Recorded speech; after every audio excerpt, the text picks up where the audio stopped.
జరిగింది ఏంటని అన్ని వివరించుకుంటూ వచ్చినారు అధ్యక్ష. వారు చెప్పిన నంబర్స్లోంచే నేను కోట్ చేస్తూ ఉన్నాను అధ్యక్ష. ఉమ్మడి రాష్ట్రంలోంచి విడిపోయి అప్పటికే వివక్షకు గురైనటువంటి ప్రాంతంగా, పెద్దగా ఆదాయం లేనటువంటి ప్రాంతంగా 2014-15లో మనం ఖర్చు పెట్టుకున్నది కేవలం 62,000 కోట్లు అని వారు చెప్పినారు అధ్యక్ష. 1,00,000 కోట్లతో బడ్జెట్ పెడితే 62,000 కోట్లే ఖర్చు పెట్టామన్నారు అధ్యక్ష. ఆనాటి పరిస్థితులు కొత్తగా వచ్చినటువంటి రాష్ట్రం కాబట్టి అలా జరిగింది. ఆ తర్వాత మీరు గమనిస్తే అధ్యక్ష, ఉప ముఖ్యమంత్రి వర్యులు చెప్పినటువంటి నంబర్స్తోనే 2022-23 కాడికి వచ్చేటప్పటికి పెట్టిన ఖర్చు 2,04,000 కోట్ల పైచిలకు అధ్యక్ష. అంటే ఒక రాష్ట్రం ఏర్పడ్డ తర్వాత 10 సంవత్సరాలు ఒక దక్షత కలిగినటువంటి నాయకుడు ఉంటే 62,000 కోట్లు ఖర్చు పెట్టే స్థాయి నుంచి 2,04,000 కోట్లు ఖర్చు పెట్టే స్థాయికి ఎదిగిందనేటటువంటి విషయాన్ని గమనించవలసిందిగా ప్రజలందరినీ కూడా మీ ద్వారా నేను విజ్ఞప్తి చేస్తూ ఉన్నాను అధ్యక్ష.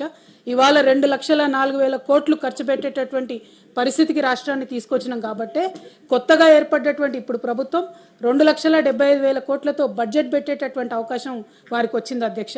అదే అంతకుముందు ఉన్నటువంటి కాంగ్రెస్ పాలనలాగా ఉండుంటే కేవలం 1,00,000 కోట్లు బడ్జెట్ పెట్టుకోగలిగే వాళ్ళం, పేద రాష్ట్రంగానే ఉండగలిగే వాళ్ళం అధ్యక్ష. గౌరవ ముఖ్యమంత్రి గారు కేసీఆర్ గారు ఆనాడు పదే పదే చెప్పినటువంటి అంశం ఒకటే అధ్యక్ష. మనం కొత్తగా ఏర్పడ్డటువంటి రాష్ట్రం, ప్రజలకు ఒక కాన్ఫిడెన్స్ ఇవ్వాల్సినటువంటి అవసరం ఉంటుంది. ప్రజలకు ఎంతసేపు మనం దివాలా తీసినాం, దిగాలు పడిపోయినాం, పేద రాష్ట్రం అని చెప్తే ఓవరాల్గా కాన్ఫిడెన్స్ ఉండదు. కాబట్టి ఆ కాన్ఫిడెన్స్ని పెంపొందించడానికి మన కష్టాలేవో మనం పడదాం, కాకపోతే ప్రజలకు మాత్రం కాన్ఫిడెన్స్ ఇద్దామని చెప్పేటటువంటి అంశాన్ని వారు ఏదైతే టేకప్ చేశారు అధ్యక్ష, it prove to be right అధ్యక్ష. ఎందుకంటే first year we could only spend 62,000 crores, but 2022-23 వరకు if a state is able to spend 2,04,000 crores, it is certainly the achievement of that leader అధ్యక్ష, and it should not be undermined.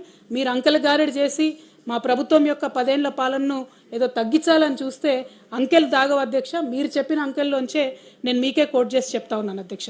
అదేవిధంగా అధ్యక్ష, నాకు కావాల్సినటువంటి clarification ఒకటి ఉంది అధ్యక్ష. Current గురించి వారు మాట్లాడినారు అధ్యక్ష. ఇక్కడ ఉన్న వాళ్ళం మనందరం కూడా సాక్ష్యం అధ్యక్ష.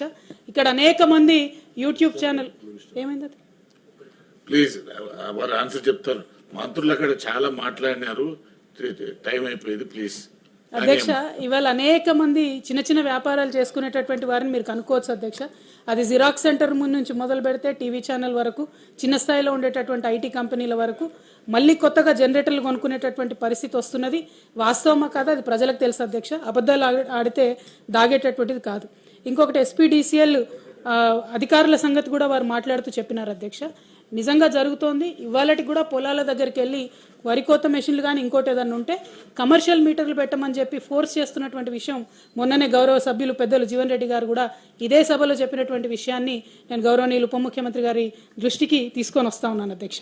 అదేవిధంగా అధ్యక్ష, వారు మాట్లాడుతూ మన 10 ఏళ్లు సాగినటువంటి పాలనను సత్యం కంప్యూటర్స్తో పోల్చినారు అధ్యక్ష.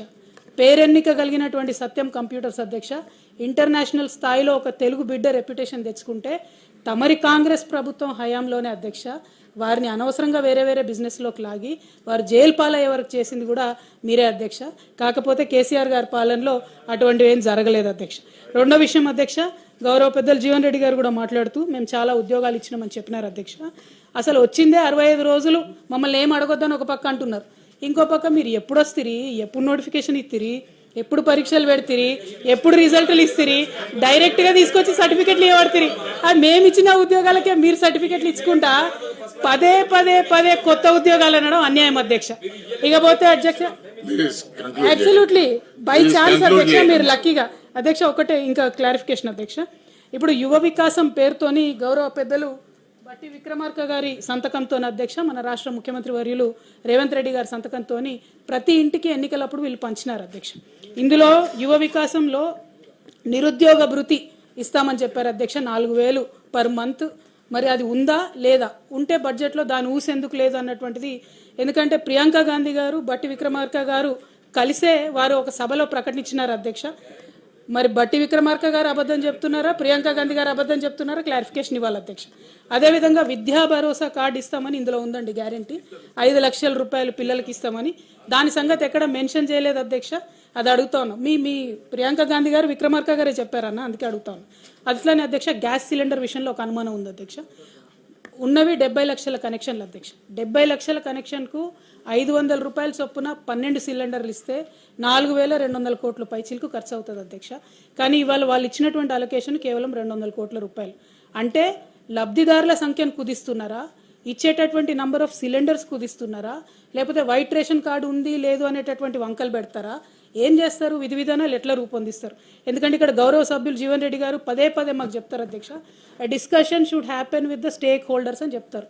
మరి ఈ విధి విధానాలు మీరు నిర్ధారించేటప్పుడు స్టేక్ హోల్డర్స్ని, అన్ని పొలిటికల్ పార్టీస్ని కలుపుకొని విధి విధానాలు చేస్తారా ఏంది అనేటటువంటి ప్రశ్న మాత్రం మిమ్మల్ని అడుగుతా ఉన్నాం అధ్యక్ష. అట్లా బ్రాడ్ మైండెడ్ అప్రోచ్ తీసుకోవాలని కోరుతున్నాం అధ్యక్ష. ఇక చివరి క్లారిఫికేషన్ గౌరవ ఉప ముఖ్యమంత్రి గారిని కోరేది ఏంటంటే అధ్యక్ష, 2000 యూనిట్లు ఉన్నటువంటి వారికి మేము ఉచితంగా కరెంట్ ఇస్తామని చెప్పారు.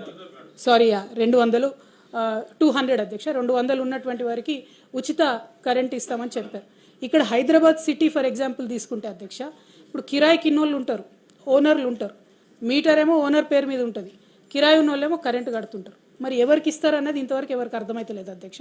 ఇటువంటి చిన్న చిన్న clarifications absolutely sir, committee form చేసి మమ్మల్ని పిలవండి సార్, మేము మా సూచనలు తప్పకుండా ఇస్తాం. అన్ని పార్టీల నుంచి అబ్సల్యూట్లీ ఇస్తాము. Absolutely sir, we will also consult. So we're just asking you for clarification sir, ఎట్లా చేస్తారు ఏంది అన్నది. అధికారం మీకు ఇస్తే మమ్మల్ని సూచనలు ఇవ్వమంటే అట సార్, పని చేయమంటాయి.